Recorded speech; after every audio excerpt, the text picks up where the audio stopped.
afternoon.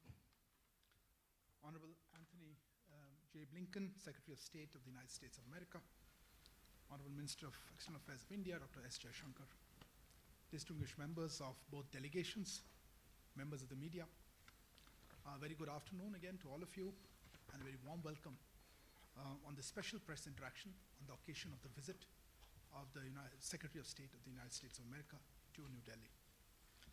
Thank you for being in person here. We will begin with statements to the media from both ministers.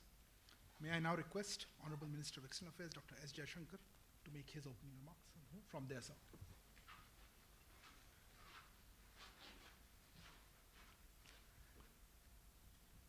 Friends of the media, Secretary Blinken and I just concluded our discussions, and we welcome the opportunity to brief all of you. Let me say right at the start that it's a real pleasure to welcome you back here, Secretary, back to Delhi.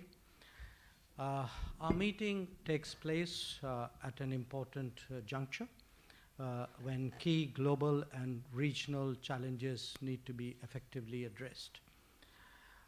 That our bilateral partnership has advanced to a level that it enables us to deal collaboratively with larger issues is a matter of particular satisfaction. Now, you're all aware of the extent of transformation of our relationship in recent years. Prime Minister Modi and President Biden have spoken numerous times and participated in summits of the Quad, G7, and climate leaders this year. And Secretary Blinken and I, the two of us, we are actually meeting, I think, for the fourth time this year. As foreign ministers, it is our responsibility to regularly review cooperation in different domains and keep our leaders apprised of the progress in our ties, and that is exactly what we have done today. Now, whether it is in responding to the COVID challenge, cooperating on defense and security, encouraging trade and investment, addressing climate change, or expanding education and innovation, I can say truly that there is much that has happened in 2021. The COVID issue was naturally a particular priority. So let me first acknowledge the responsiveness of the Biden administration to keeping the raw material supply chain open for vaccine production in India. And then say a big thanks for the support we received during the COVID second wave from the United States, a support that I would say was truly exceptional. We focus today on expanding vaccine production to make it globally affordable and accessible. We also discussed travel challenges resulting from COVID. The US has been very forthcoming on students. I really appreciate all the trouble that the State Department and the Embassy has gone to in that regard. And I very much hope we'll take a sympathetic view of other travelers in the days to come. We spoke at length about regional concerns, multilateral institutions, and global issues. The expanding Indian footprint, be it in Africa, Southeast Asia, Caribbean, or the South Pacific, has naturally broadened our shared agenda. Among the many issues that we looked at, I would specifically note Afghanistan, the Indo-Pacific, and the Gulf. Regarding Afghanistan, it is essential that peace negotiations are taken seriously by all parties. The world wishes to see an independent, sovereign, democratic, and stable Afghanistan at peace with itself and with its neighbors. But its independence and sovereignty will only be ensured if it is free from malign influences. Similarly, unilateral imposition of will by any party will obviously not be democratic and can never lead to stability. Nor indeed can such efforts ever acquire legitimacy. The gains to Afghan civil society, especially on the rights of women, minorities, and on social freedoms, over the last 2 decades are self-evident. We must collectively work to preserve them. Afghanistan must neither be home to terrorism nor a source of refugees. On the other side of India, the Indo-Pacific presents a different set of challenges to stability, growth, and prosperity. Under the aegis of the Quad framework, we are engaged on maritime security, HADR, counter-terrorism, connectivity and infrastructure, cyber and digital concerns, COVID-19 response, climate action, education, and resilient and reliable supply chains. The Secretary and I discussed not only opportunities for further collaboration on all these issues, but also the importance of observing international law, rules, and norms, including UNCLOS. Our ability to work more closely, bilaterally, in the Quad and elsewhere, benefits the international community as a whole. Developments in India's extended neighborhood are also naturally of great consequence to us. Stability in the Gulf, where our political, economic, and community interests are so visible, was a shared concern. On Myanmar, I conveyed our commitment to its democratic transition as well as our support for ASEAN initiatives. India and the United States are currently both members of the UN Security Council. Some of the agenda before the UNSC was also covered in our discussions, as also our approach to reform multilateralism. Countering terrorism has been the common endeavor for us in the UN framework, bilaterally, and in other bodies. We are convinced that the world will never accept cross-border terrorism. As regards climate change, the Agenda 2030 partnership that Prime Minister Modi and President Biden launched in April strengthens our commitment to meet Paris goals. Taking forward its clean energy and finance mobilization tracks is therefore vital. Given the comprehensive and global nature of our strategic partnership, it is to be expected that our two countries would engage on major contemporary issues. Such conversations are not only essential in a democratic, diverse, and multipolar world, but actually affirm that we have entered a new era. We approach this pluralism through the lens of our own contexts, convictions, and cultures. Secretary Blinken and I have been very much part of the journey that has brought our two nations so close today. Our ties obviously serve our national and mutual interests well, but more important, make a real difference to the world and the big issues of our times. Having noted that, let me ask you, Tony, to give your take of our talks today, and I request the Secretary for his remarks. Thank you. Thank you very much, and good afternoon, everyone. It's a real pleasure to be back in India. I was just thinking that the first time I came here was 40 years ago with my family. I'm here now in a somewhat different circumstance, but it's wonderful to be here. And I especially want to thank Prime Minister Shankar, all of our colleagues in government, and some of the individuals I've had the opportunity to meet already today for an incredibly warm welcome. The Minister and I have a partnership and friendship going back some years, and I have to say it's one of the particular pleasures of my job to be able to work with you on a regular basis. There are few relationships in the world that are more vital than the one between the United States and India. We are two of the world's leading democracies, and our diversity fuels our national strength. We are two of the world's largest economies, powered by the innovative spirit of our people. At a time of rising temperatures and sea levels, we, two of the world's largest carbon emitters, are on the front lines of the climate crisis and the leading edge of a new green economy. Our countries know firsthand the lethal consequences of climate change. And the Indian and American people are united by millions of family ties stretching back generations and by shared values and shared aspirations. Together, the actions that India and the United States take are shaping the 21st century and beyond.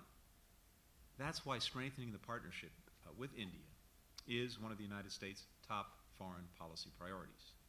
That's been the case for the past several presidential administrations, Democrat and Republican alike. And President Biden feels a deep personal commitment to making our friendship with India as strong and as effective as it can be. We believe this partnership will be critical for delivering stability and prosperity in the Indo-Pacific region and beyond, and for showing the world how democracies can deliver for their people. And we believe that there's a good deal that we can accomplish together on so many fronts, including in the near term. As the minister said, we discussed a number of critical issues today. COVID-19 being at the top of the agenda. It's hit both of our countries very, very hard. We remember with gratitude, and we will not soon forget the aid and assistance that India provided to us in the early days of COVID-19 when our hospitals were overwhelmed early in the pandemic. And I'm proud that we could help return the gesture of friendship. Over the past few months, the United States government has contributed more than $200 million to India for COVID-19 relief. And there's been a huge outpouring from individual Americans, from the private sector, in support as well. Today, I'm pleased to announce that the United States government will send an additional $25 million to support vaccination efforts across India. This funding will contribute, I think, to saving lives by strengthening vaccine supply chain logistics, addressing misinformation and vaccine hesitancy, and helping to train more healthcare workers. We're determined to end this pandemic, and India and the United States will work together to do it, including through the Quad vaccine partnership, which will bring safe and effective vaccines to others across the region. And I believe, too, that as we move forward, India and the United States together around the world will be leaders in bringing this pandemic to an end, and I hope setting up an even stronger global health security system going forward, so that we're in a better position should the next pandemic come around. We also have to address the very painful secondary consequences of the pandemic. To fuel our economic recovery, India and the United States must continue to grow our trade relationship, and beyond that, we have to keep working through the barriers that stand in the way of greater bilateral investment and deeper commercial ties. That's something we talked about today as well. If we create the right conditions for more trade and investment and innovation, there really is no limit to what our private sectors can achieve together. The minister and I also discussed strengthening our regional cooperation, both bilaterally and through the Quad with Japan and Australia, as well as other multilateral partnerships.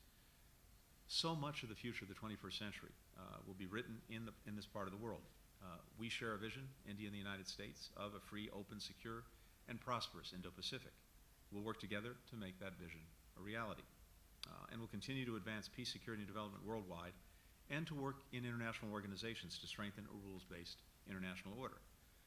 Just to come back to one example, the Quad countries, as the minister noted, are focused together on dealing effectively with COVID-19, on advancing the climate agenda, on dealing with emerging technologies.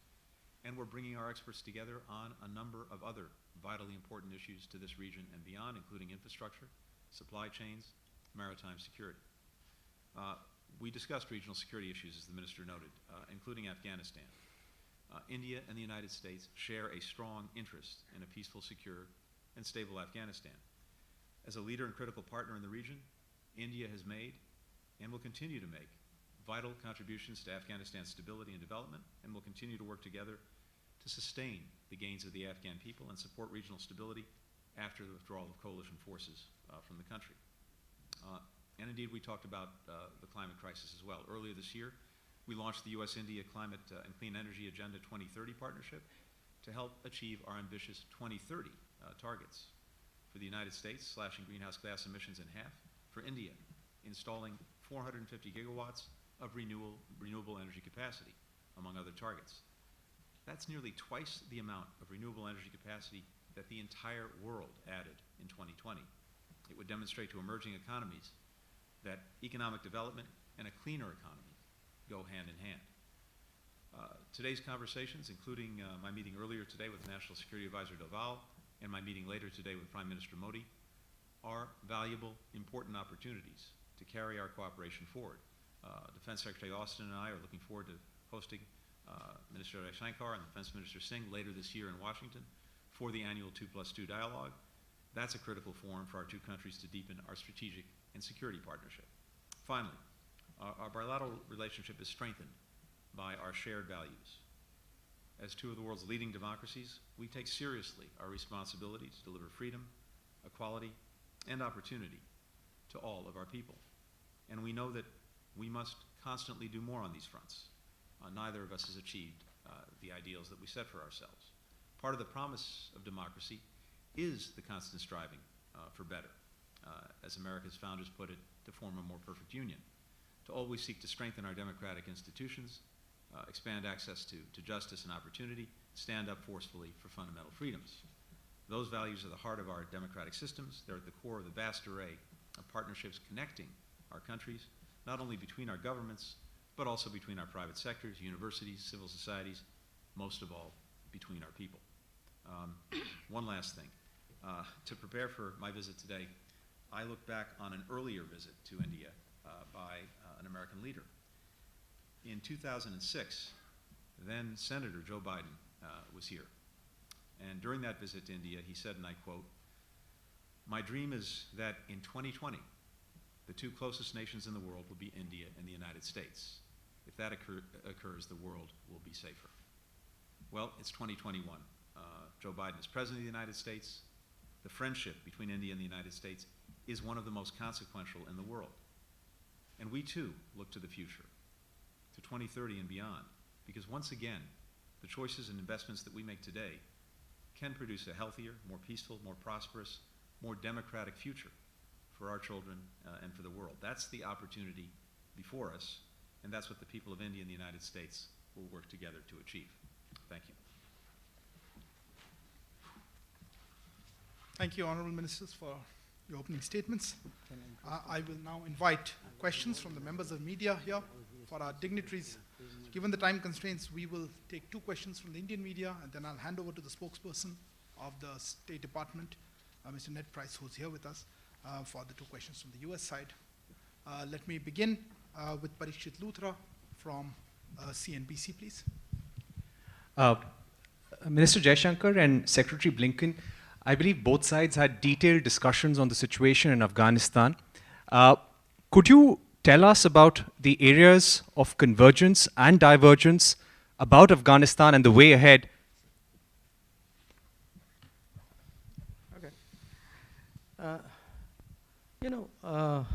I would say rather than look at what is the convergence and what is the divergence, if the Secretary doesn't contradict me, I would say there was much more convergence.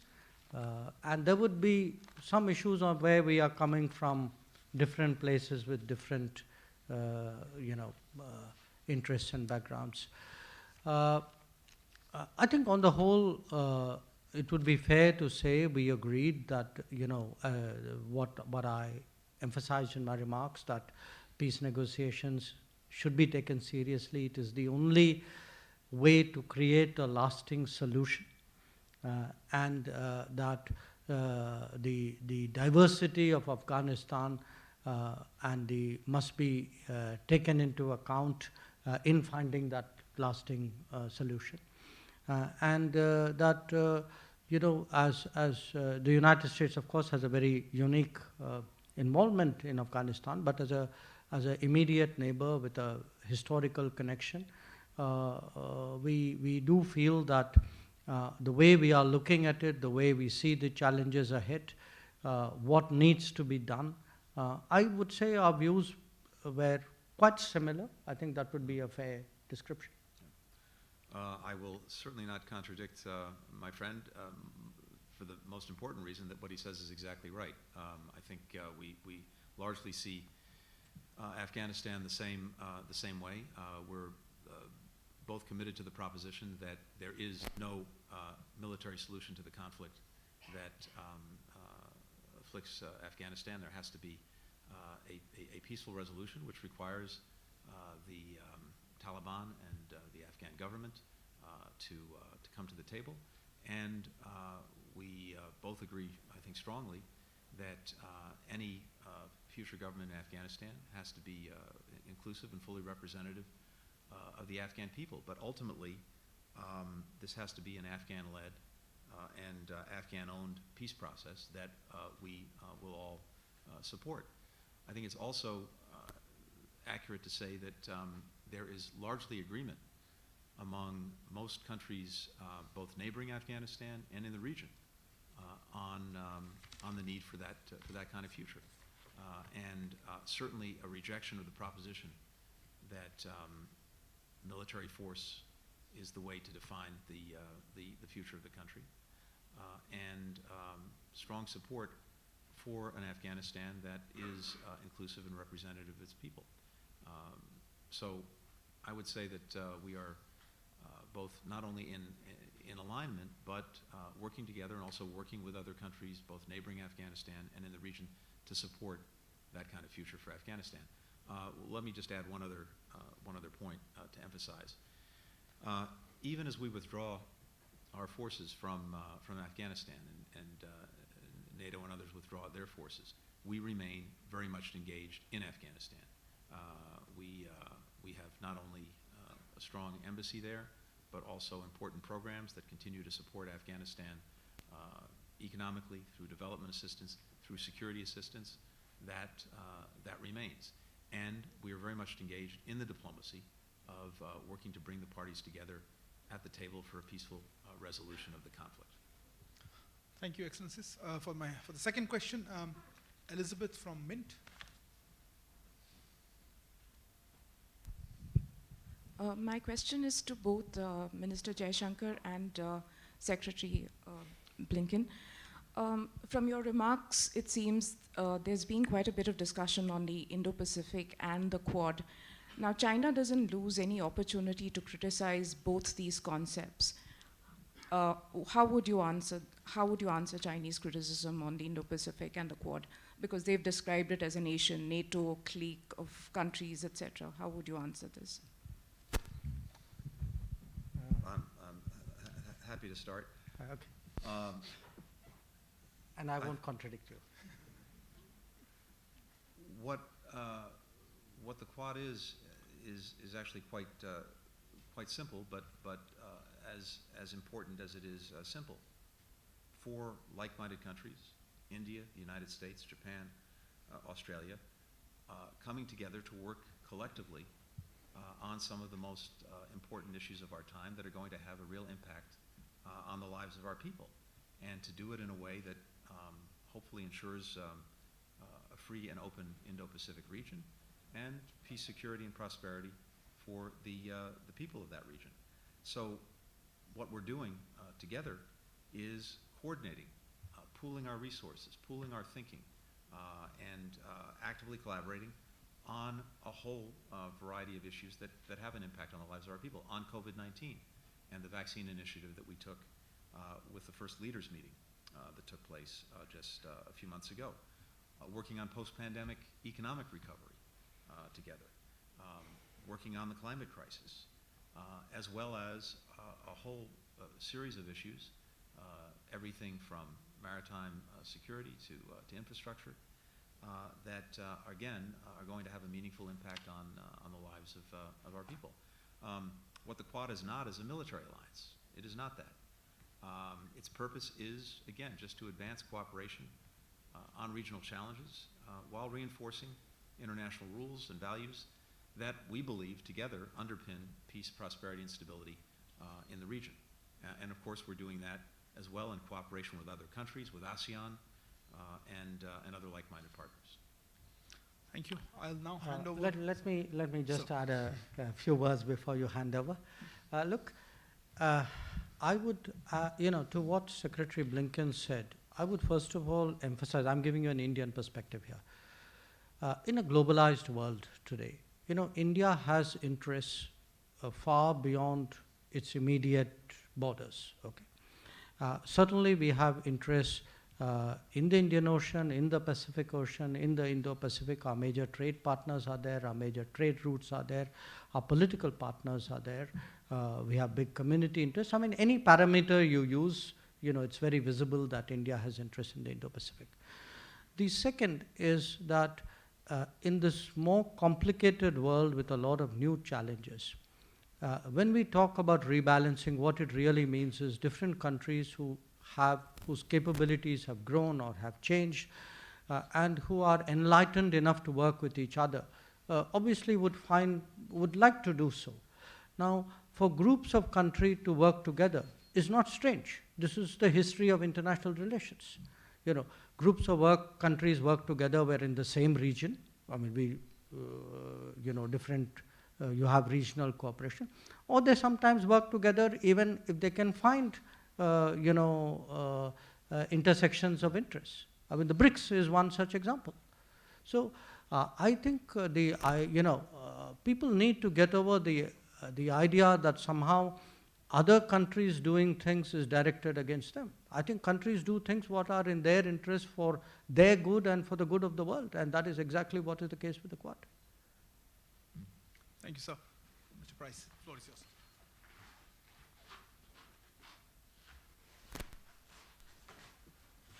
Thank you.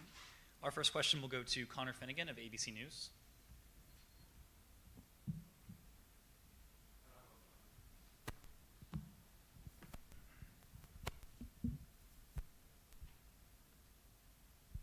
Thank you both. For Mr. Foreign Minister, how concerned are you about regional security as the U.S. withdraws its forces from Afghanistan? And do you believe the U.S. government has done enough to pressure Pakistan over its support for the Taliban? And for Mr. Secretary, General Mark Milley said last week that the Taliban have the momentum. Ambassador Ross Wilson has said there are credible reports that the group is committing atrocities, and the U.S. recently had to conduct more airstrikes to slow their advances. Are things in Afghanistan headed in the wrong direction? Thank you. Well, look,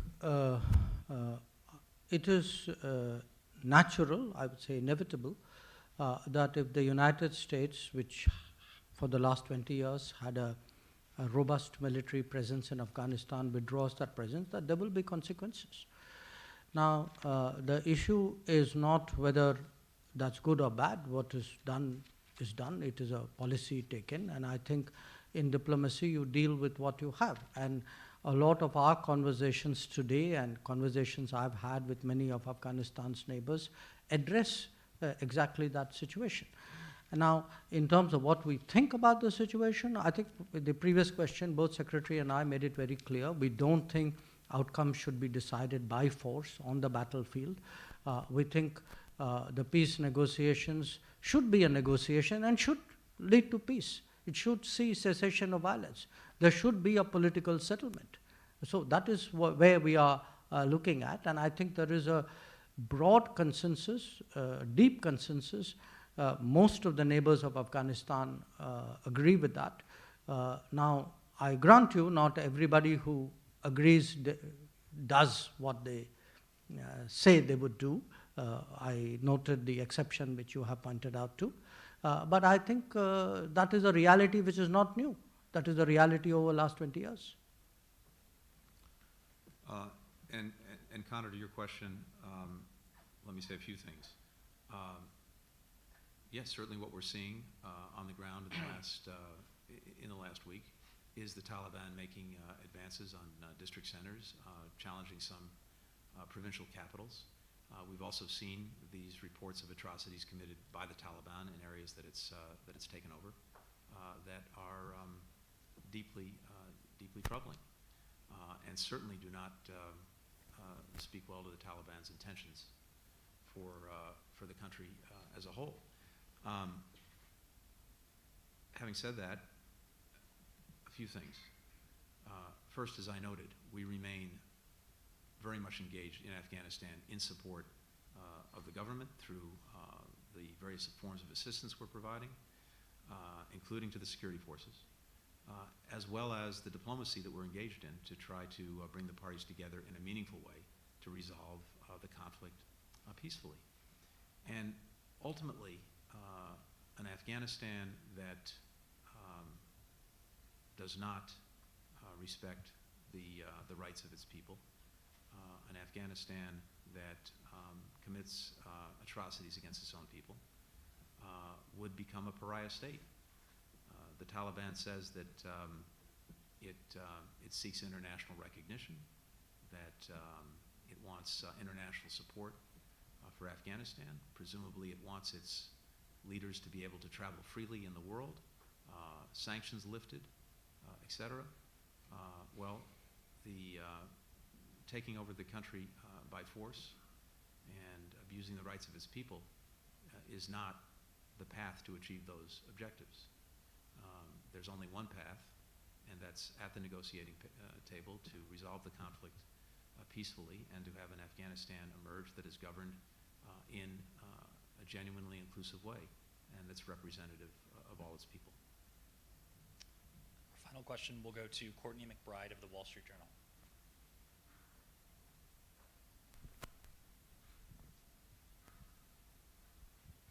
Thank you. Question for each gentleman. Mr. Secretary, you've discussed the U.S. and India's shared democratic ideals and the challenges of upholding those. And as you look to partner on issues such as climate and COVID and to offer a democratic alternative to China, how do you address the Indian government's backslide on issues such as human and to Dr. Jaishankar, what progress did you make in these discussions of a path out of the pandemic? I mean, are you confident in the ability to accelerate vaccine production and distribution? And are you satisfied that the Biden administration is committed to expanding access to the U.S. beyond the students that you mentioned? I'm happy to start.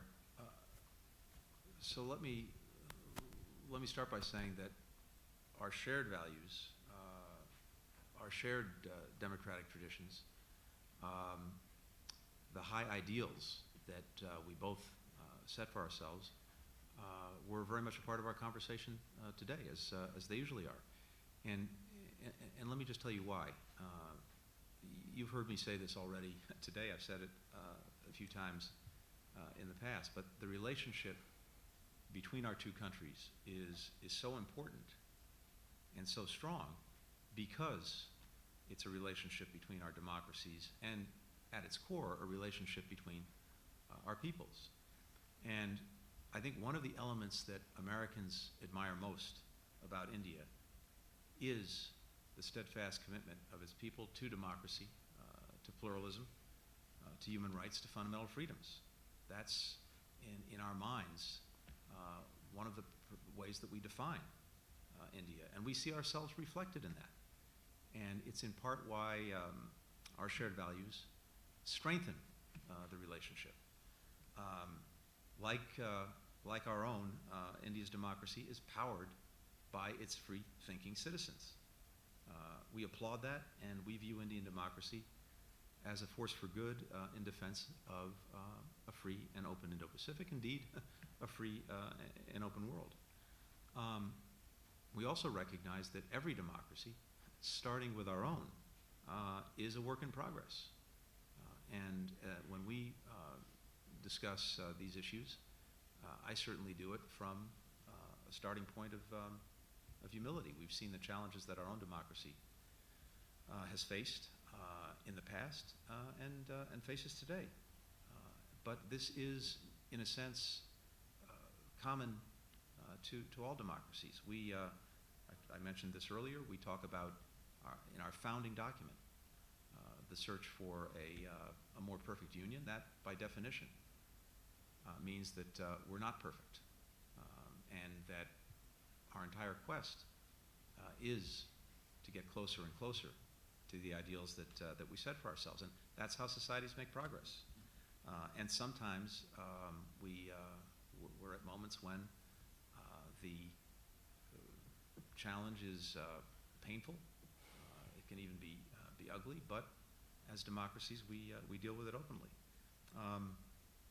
And ultimately, I think we have in our democracies self-righting mechanisms that are made up of free citizens of different backgrounds, different faiths, a free media, independent courts, powered by a system of free and fair elections. The most remarkable democratic elections in the world, in many ways, are here in India, just by sheer numbers. It's the largest expression of free political will by citizens anywhere on earth. So I say all this because as friends, we talk to each other about these issues. We talk about the challenges that we're both facing in renewing and strengthening our democracies. And I think, humbly, we can learn from each other because no democracy, regardless of how large or how old, has it all figured out. And we celebrate that the world's oldest and the world's largest democracies are dedicated at heart to a shared set of values that I believe will ensure not only the ultimate success of democracy, but the success of the relationship between India and the United States.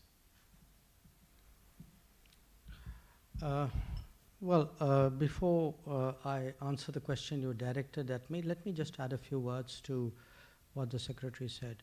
We had a good conversation on a number of issues. And on this broad issue, I think I would sum it up from my perspective. I made 3 important points. One, that the quest for a more perfect union applies as much to the Indian democracy as it does to the American one, indeed to all democracies. Number 2, it is the moral obligation of all, all polities to really right wrongs when they have been done, including historically. And many of the, decisions and policies you've seen in last few years fall in that category. And third, that freedoms are important, we all value them, but never equate freedom with non-governance or lack of governance or poor governance. They are 2 completely different things. So we had a good conversation. I'm sure we will continue that conversation. Regarding the vaccine issue, yes, we had a I think very much a meeting of minds on that.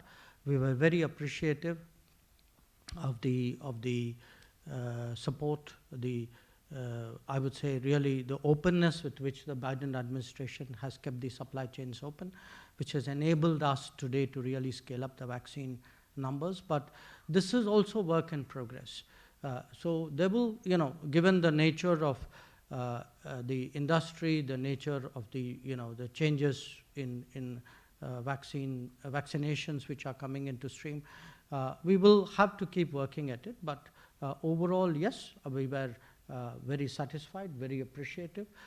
It is an area where we have worked together. We will continue to work together, and I would actually thank the Secretary personally for his efforts in this regard. Thank you. Thank you very much. Thank you. That brings us to the end of this media interaction. Thank you for all you for your presence. Please remain seated as the delegation members leave.